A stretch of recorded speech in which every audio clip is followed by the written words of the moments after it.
about the results I'm sure you're measuring, right? So what results have you achieved to date, qualitatively as well as quantitatively? Yeah. So from a user perspective, in terms of number of users that are on the app, we measure two ways. One is we look at how many rare disease communities, organizations are actually using our app. To this point, we have over 16 rare disease organizations that are using the app. 9 of them are in the United States. The remainder is all over the world, Netherlands, Congo, and so forth. And we continue to grow. We literally have roughly about one organization a day that reaches out to us. Obviously, it takes some time for us to be able to make sure it's set up properly so that people have resources when they come to that, because we don't actively go out and recruit patients.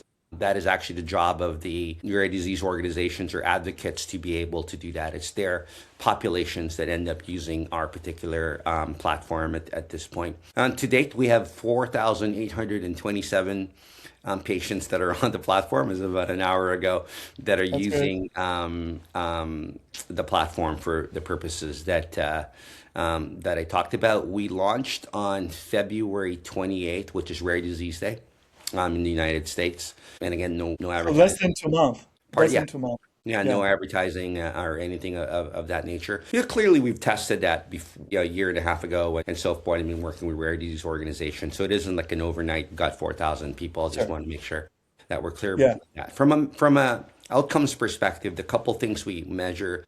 From a financial side, we look to see how are we able to reduce your medical expenses, right? And we're able to reduce medical expenses by 70% on average right now with the patients that are on our platform through the various resources that get you there.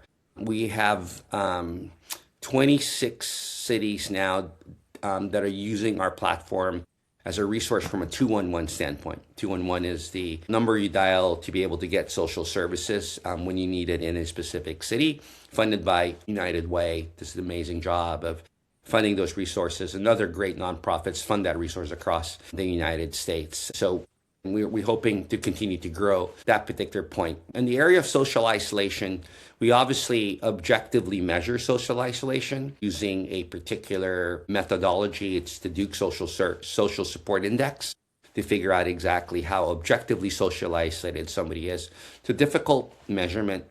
It's a lengthy measurement, and the results are still open there because we've only launched for a month. It takes a while to be able to figure out whether we're objectively helping someone from a socially isolated perspective. But we are using the UCLA loneliness scale to be able to measure people from a loneliness standpoint. It's much easier. There's only 3 questions, and you get that much faster. And right now, we're seeing an improvement in someone's subjective measurement of their loneliness. At this point, we're seeing roughly about an 82% of the people that use our platform feel less lonely after they use our platform. Still very early, and that is a spot in time measurement. It isn't once I'm not lonely forever. That is a spot in time perspective. There's a ton of other health outcomes that we want to measure, but those take time to be able to measure those particular health outcomes.